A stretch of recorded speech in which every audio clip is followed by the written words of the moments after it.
stepping in it, but they try to put it in front of you, so you keep running into it. My thing with the Breakfast Club is it's poisonous, part of this agenda of pushing this narrative of LGBTQIA plus, whatever the hell it is right now. I don't have anything against somebody being gay. What you do in your own damn bedroom is your own damn business. But when you start trying to mess it up for everybody else, what a show. Did you see that show? That whole crew, I challenged them to a debate. I said I'd whip their behinds, but they won't take the old man on. I know it'll be embarrassing. The old man whips all three of you one at a time. It's your option. Let's go someplace neutral where you don't ambush your guest and put all that rainbow shit in the background. So you think that's an agenda that they're pushing? Yeah, it's an agenda. I saw it when I was at UCLA 15 plus years ago. They started saying that they were going to destroy manhood. See, first you had the lesbians who hated men. You had the feminists who hated that they weren't men. You had the soy boy, beta boys, you'd call them now, who were white boys who couldn't make it in a white man's world. You had nothing at that point until you started getting the anti-war thing developing in the late mid-60s. And they came up with this stupid idea that war is a man thing, so the way to stop war is to change the way boys are raised to men, and if you raise them like girls, so they wanted dolls and frilly stuff and were soft and emotional, that would keep boys from becoming warlike when they got to be men. So when you put that ballast into the mix, they started taking over. Now, a little slight history. I'm going to make it as quick as I can. No, take your time. The late 60s, color TV was bankrupting the major movie studios, Paramount, Warner Brothers, MGM, and such like. And they started firing executives to bring people in to get new ideas. See, at that time, if you were an adult, it cost you 50 cents to go to your local movie theater, and every Thursday and Sunday, they had 2 new movies, 3 cartoons, and some features, so you could walk in anytime you wanted to and see what you would be seeing, and then see the whole thing, and then sit through what you missed, or keep sitting there. Yeah. And no matter how big a hit the movie was, every Thursday and Sunday, they changed and had 2 more. So the studios are making like 120, 250 movies a year, and they all had the same cast of stars that were in every movie. Well, what they came up with was 2 things. They had these young, bright folk that were part of this crew that is going to destroy masculinity. Okay. And they said, wow, we have a market. Let's go after the black folk down at the bottom who are getting neglected. They have money to spend, and if we come up with what we term black exploitation movies, they'll come out. So the way to come out is appeal to the lowest common denominator. So let's glorify the pimps, hoes, drug dealers, thugs, bank robbers, gangsters, and everything else.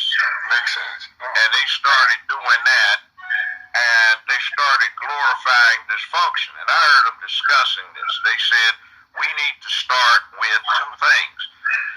The black woman was the role model because she controlled her men, the way they looked at it. And 2, if we start experimenting on black males and trying to see if we can take them down a notch. So instead of I'm black and I'm proud, Ungawa black power, afro, with a beard, jeans, fatigue jacket, ready for the revolution, they came out with Superfly in 1971-72, where this dude's got processed heads, you know, driving a pimp mobile, selling drugs, and they make him a hero. They had Black Caesar with Fred the Hammer Williams, and that plot was he was a major drug dealer who was trying to become the only drug dealer, and he was killing and assassinating a whole lot of people. He became the hero, driving off in the limo into the sunset, smoking a big Cuban cigar. And see, they started doing that. Well, when you get this mix rolling, they also had another thing too, which was, let's take over the political parties. And you used to hear them on campus talking this nonsense all the time, where they'd get into the Republican Party and the Democratic Party, and the thing was the Republican Party would work behind the scenes, or at least the ones that got in there, and in the Democratic Party they'd be the voice. So from time to time they would deliberately cause a lot of confusion. And when they caused a lot of confusion, then they could work behind the scenes and nobody would see. So slowly, they ran this propaganda. And the best propaganda engine in the whole world was doing it. I mean, even Adolf Hitler and Heinrich Himmler and Goebbels for the Nazis said, we have to model what we do on the American entertainment industry because it gets in so many people's heads, and we need to copy that methodology.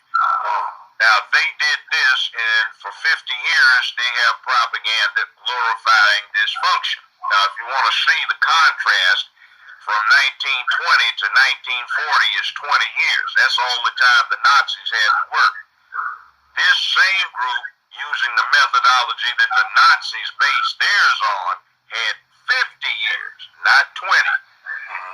So we think in terms of their narrative with such foolish shit as toxic masculinity. That's not a word. Okay, homophobic, that's not a word. That's only 10 years old, you see. And the word, for example, for that one is heterophobia, which is the opposite, which is for several hundred years, gay folk had to deal with being lynched, mutilated, beat up, jacked up, fired, thrown in jail, ostracized, all kinds of stuff. So one of the propaganda techniques that is very effective that the Nazis knew is flip the script. Accuse your enemy of being like you or doing what you do. So they're heterophobic, and they flip the script to homophobic. For example, you can find old dictionaries that got heterophobic, but they don't have homophobia in there. But now if you type it into an iPhone, heterophobia is red underlined because they don't recognize it as a word, but homophobic, they'll put up a rainbow, you get that little emoji popping up. That's the flipping of the script, all right? And when they start getting you thinking this way, toxic masculinity. See, what they call toxic masculinity is the absence, because that's where you come in, where I come in, is we're trying to deal with imposing masculinity, because masculinity is a set of standards inputted into a boy so long, so often, so hard, that when he becomes a man, it is innate in his character, and that's about making where you live a better, safer, more secure place filled with economic prosperity, sense of purpose, morality, and ethics, where you dedicate yourself to public peace, dignity, and order, and you are a man of peace who can be violent and brave and courageous when necessary. You see, that's what men do, where the little women and children get in the lifeboat first when the damn Titanic is going down.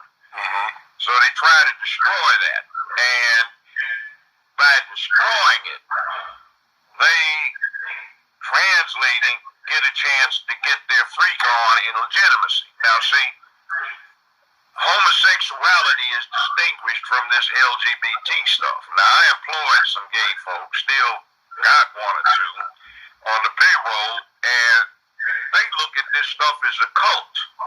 And if I can explain, all right, I'm straight, I'm heterosexual, but when I see Lizzo the lizard hippo with her bare, fat, flabby ass trying to twerk in public looking like a damn harlot in front of children.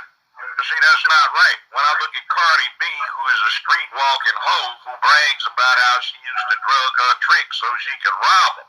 Yeah, she did. And see, that kind of thing put up as an exemplar of heterosexuality and normalcy. That is not normal. Something's wrong with it. Okay, a homosexual who is taking care of his business and his bedroom freak is his own business is different from some damn fools with a gay pride parade with nothing on but some leather chaps and their bare asses and dicks hung out with a bunch of children looking at them. See, there is a difference. In other words, keep your business to yourself. We don't know what the hell you're up to. I remember there was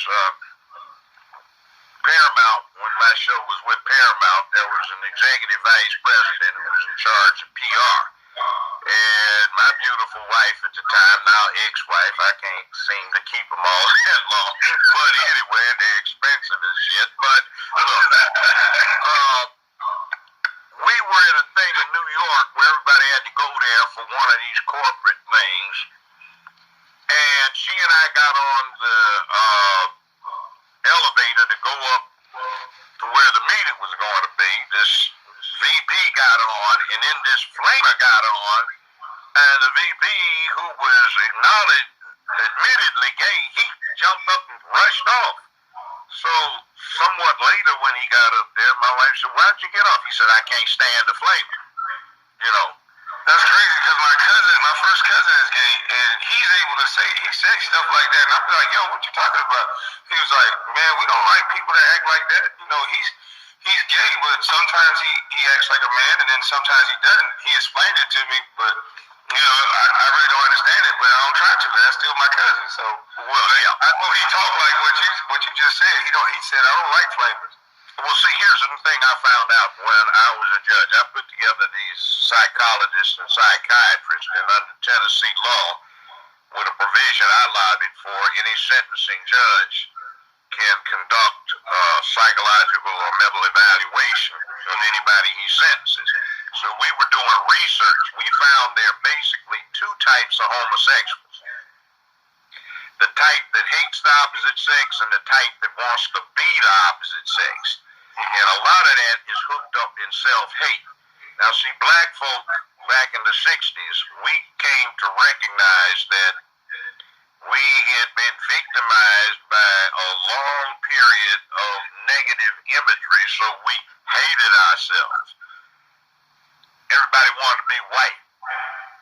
Press their hair, comb their hair, that's that process. And Malcolm said that best way I've heard it, processed head equals a processed mind. But anyway, we went, I'm black and I'm proud. Now you've got this group who is deep off into personal self-hate. They hate what they are. They hate what they want to be.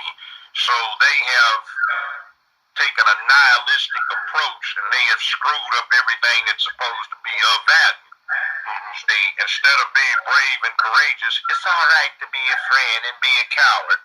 Instead of, well, hell, they couldn't get away with anything else but that. McFly in Back to the Future, 35 years ago, what is it? He goes back in time, his daddy is there getting punked out by this bully, and where the kid comes from, this bully's still bullying daddy. So he gets daddy to screw up his nerve. Daddy busts the bully in the mouth on prom night, knocks him out, actually. When he gets back, the bully works for daddy. He's daddy's fault. See, that stand up to a bully is part of being a man. You have to learn how to deal with that. You know, I'm going to get my ass whipped, but I'm going to bust this MF in his mouth, you know. And maybe the next time, somebody else, he doesn't want to get busted in his mouth, even if he winds up whipping me. Now, oh my God, we have to bring in the police and the teachers and the parents to stop all of this horrible bullying. Oh, it's just so awful. And then, oh my God, we have to stop this online bullying. Oh, he's going to kill himself if he can turn the goddamn thing off. And you see Twitter, Facebook, Instagram perverting the First Amendment. You can't say stuff if it makes some jackass feel uncomfortable. And then, well, see, here's the thing that's bad about that. If you complain about somebody doing you that way, like on Twitter, you can say the N-word all you want. You can put child pornography, pedophilia, you can put full throttle, 3 dicks up her ass and suck it to her. See, I'm not on Twitter. See, I don't know that. But you can't say something like, we've got a situation where we've got some pink panty wearing fascists who are trying to subvert the First, Second, Fourth, Fifth, and Sixth Amendments and down manhood and womanhood because Zeke Isle, this is something where we're going to have to stiff arm salute the rainbow flag and read mein Überganger, which is my conversion. You know, and that is supposed to be something that is horribly offensive. But you can say in all you want, and you can talk about toxic masculinity or some chauvinist pig or whatever it may be. That's okay. See, because it's directed propaganda, there's a narrative. And the people that control Facebook, Twitter, Instagram, they're deep off into the rainbow, which is their business. But we fall for some more stupid propaganda, which is private, so they can do what they want. Well, what about the poor private guy in Colorado who, against his religious scruples, was forced to bake a cake for a gay couple he didn't even know? All right. How about when they took Trump in about 3 years ago because he was blocking these fools that were trying to troll him when he was posting, and he wisely did not go any further. He let it go to the Court of Appeals, and what happens is they said he had to unblock them because it was a public forum and these people had a right to exercise their First Amendment rights. So that's still standing, which means Twitter, Instagram, Facebook should be busted on a class action for not functioning properly as a public utility and attempting to monopolize the airways, which are licensed. They have to have a license to do what they do. So when they take this public license, they've got an obligation to the public, and they become a public utility. Now, 150 years ago, when they started getting gas lighting and stuff in cities, these companies that were privatized to provide these services were private companies that provided these services started saying, we want to do some redevelopment, so we're not going to give you guys your gas because we don't like you. Well, they got declared a public utility, so they have to treat everybody the same way. And the analogy that some people ought to get is the phone company can't tell you what the hell to say on your cell phone. Same principles apply to Facebook, Twitter, and Instagram. YouTube, because they're using public airways and they have to have a license to do that broadcasting that they depend upon, they can't either. So, well, they definitely do. How do they get away with it? But you see, that's because too many people think in terms of the narrative that they've established and another narrative which came from the other side about the sanctity of private enterprise. Now, see, that sanctity of private enterprise impacts the black community.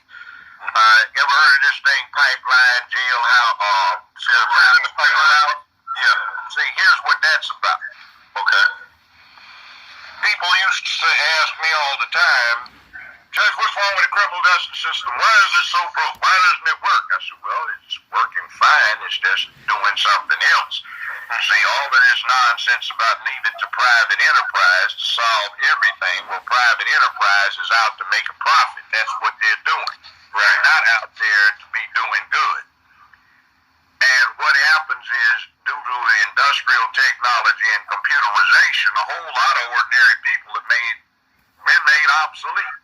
Now, the United States happens to be the only industrial country in the world that does not have a concerted government program to deal with changing that obsolescence of the worker who has been displaced by technology and training him to get an equal job in terms of income, doing something else or being able to do more. So we have a lot of surplus labor that is no longer necessary for the market. So labor is a commodity like wheat, corn, and cotton. And when you have a glut, you do three things: cut back production, subsidize the producer, store the surplus. The surplus labor is stored in the jail cell instead of a grain silo. The subsidy is the public assistance check of one form or another, and the cutting back of production, the glorification of dysfunction, so the would-be labor units drop out, bang out, drug out, get knocked up too early, too often, develop inappropriate attitudes, lifestyles, worldviews.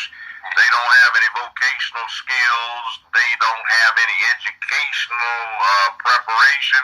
They're useless, and you have essentially another negative because the public assistance goes to the female, because in a lot of states an able-bodied man is not eligible for any kind of public assistance except unemployment, and he has to have worked long enough to get that, and he's only entitled to so much. Meanwhile, back in the Johnson administration in the 60s, they came up with a concept that was good, the safety net, but what they wound up is having a distinctive class of women who became welfare dependent.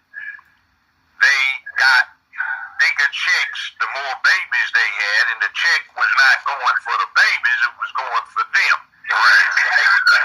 A friend of mine and I were in Nickerson Gardens out in the Los Angeles area in 1967, and we were recruiting for college. In those days in California, UCLA, Berkeley, Cal State, they were free. There was no tuition. There was an insurance and benefits fee. In other words, $56 a quarter. You got unlimited medical care, prescription medication, eyeglasses. You had free concert tickets, athletic events tickets. You didn't have to pay for, but there was no tuition. Now, Ronnie Reagan screwed that up.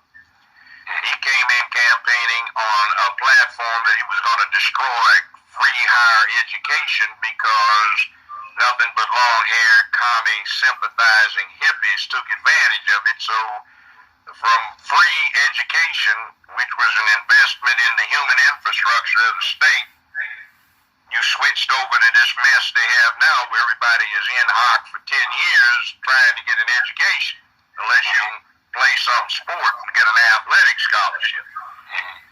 And it's gotten way, way out of hand. So what happens, see, is when these kids are in a situation where the only way the money comes in is through the women, you set up a matriarchy.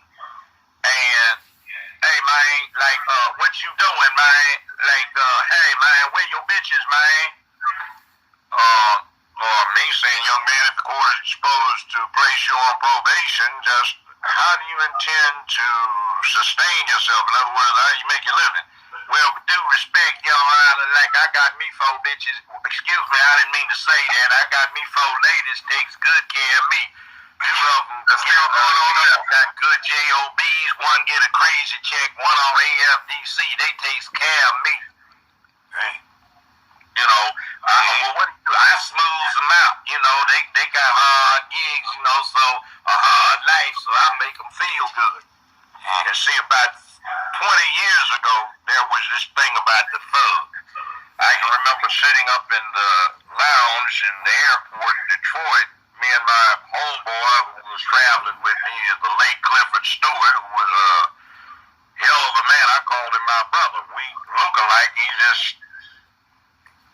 Black Belt Magazine called him the most dangerous human alive in North America. He was one of those folks. And we were reading this article by a black female PhD who was saying, ladies, get yourself a thug. They are so thrilling. You have no idea. Raw masculinity, but you can control it because you're paying the check. Oh, yeah.